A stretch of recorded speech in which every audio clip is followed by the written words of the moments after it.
ಗ್ರಾಮೀಣ ಭಾಗದ ಪ್ರತಿಭೆಗಳು ಯಾವುದರಲ್ಲೂ ಕಡಿಮೆ ಇಲ್ಲ ಎಂಬುದನ್ನು ದಾವಣಗೆರೆ ಜಿಲ್ಲೆಯ ಚನ್ನಗಿರಿ ತಾಲೂಕಿನ ಕಬ್ಬಳ ಗ್ರಾಮದ ವಿದ್ಯಾರ್ಥಿ ಭರತ್ ಸಾಬೀತುಪಡಿಸಿದ್ದಾರೆ. ಎಸ್ಎಸ್ಎಲ್ಸಿ ಪರೀಕ್ಷೆಯಲ್ಲಿ 625ಕ್ಕೆ 625 ಅಂಕಗಳನ್ನು ಪಡೆಯುವ ಮೂಲಕ ಭರತ್ ರಾಜ್ಯದ ಗಮನ ಸೆಳೆದಿದ್ದಾರೆ. ಕಬ್ಬಳ ಗ್ರಾಮದ ಶ್ರೀ ವಿದ್ಯಾಲಕ್ಷ್ಮಿ ಶಾಲೆ ವಿದ್ಯಾರ್ಥಿ ಭರತ್ ಗ್ರಾಮೀಣ ಮಟ್ಟದ ಶಾಲೆಯಲ್ಲಿ ಓದುತ್ತಲೇ ಅಸಾಧಾರಣ ಸಾಧನೆ ಮಾಡಿದ್ದಾರೆ. ಅವರ ಈ ವಿಶಿಷ್ಟ ಯಶಸ್ಸಿಗೆ ಶಾಲೆಯ ಶಿಕ್ಷಕರು, ಪೋಷಕರು ಹಾಗೂ ಇಡೀ ಗ್ರಾಮಸ್ಥರು ಹೆಮ್ಮೆ ವ್ಯಕ್ತಪಡಿಸಿ ಸಂಭ್ರಮಿಸಿದ್ದಾರೆ.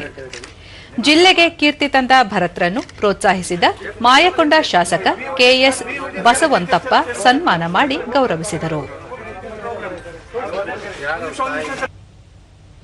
ದೂರದರ್ಶನದೊಂದಿಗೆ ಭರತ್ ತಂದೆ ಗಿರೀಶ್ ರಾವ್, ಗ್ರಾಮೀಣ ಪ್ರದೇಶದ ಶಾಲೆಗಳಲ್ಲಿಯೂ ಗುಣಮಟ್ಟದ ಶಿಕ್ಷಣ ದೊರೆಯುತ್ತದೆ, ಛಲವಿದ್ದರೆ ಸಾಧನೆ ಮಾಡಬಹುದು ಎಂಬುದಕ್ಕೆ ಮಗ ಸಾಕ್ಷಿಯಾಗಿದ್ದಾನೆ ಎಂದರು.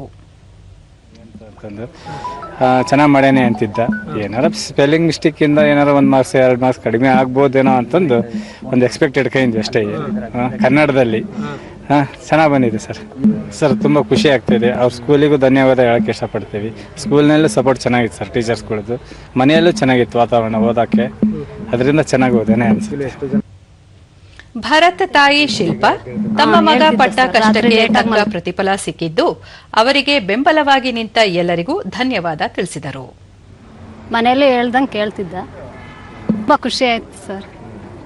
ಎಲ್ಲರಿಗೂ ಧನ್ಯವಾದ ಹೇಳಕ್ಕೆ ಇಷ್ಟಪಡ್ತೀನಿ ಸರ್. ಅವನಿಗೆ ಸಪೋರ್ಟ್ ಮಾಡಿದವ್ರಿಗೆಲ್ಲರಿಗೂ ತುಂಬ ಖುಷಿ ಆಯ್ತು ಸರ್. ಮನೆಗೆಲ್ಲ ಕೀರ್ತಿ ತಂದೇನಂತ ತುಂಬ ಖುಷಿ ಆಯ್ತು ಸರ್. ಭರತ್ ಉತ್ತಮ ಅಂಕಗಳು ಬರುವ ವಿಶ್ವಾಸವಿದ್ದು, ಹಿಂದಿ ವಿಷಯದ ಅಂಕ ಹಾಗೂ ಗ್ರೇಡ್ ಬಗ್ಗೆ ಸ್ವಲ್ಪ ಗೊಂದಲವಿತ್ತಾದರೂ ಶಿಕ್ಷಕರು ನೀಡಿದ ಮಾರ್ಗದರ್ಶನ ಮತ್ತು ತಮ್ಮ ತಯಾರಿ ಈ ಮಟ್ಟಕ್ಕೆ ತಲುಪಿದೆ. ಮುಂದೆ ಎಂಬಿಬಿಎಸ್ ಮಾಡಿ ವೈದ್ಯನಾಗಬೇಕೆಂಬ ಗುರಿ ಇದೆ ಎಂದರು. ಕಾಂಟ್ರಾಕ್ಟರ್ ಫಾರ್ಮಿಂಗ್ ಮಾಡ್ತಾರೆ, ಅಮ್ಮ ಹೌಸ್ ವೈಫ್ಸ್. ಮುಂದೆ ಎಂಬಿಬಿಎಸ್ ಮಾಡಬೇಕಂತ ಸರ್. PUCಯಲ್ಲಿ ಸೈನ್ಸ್ ತಗೊಂಡು ನೀಟ್.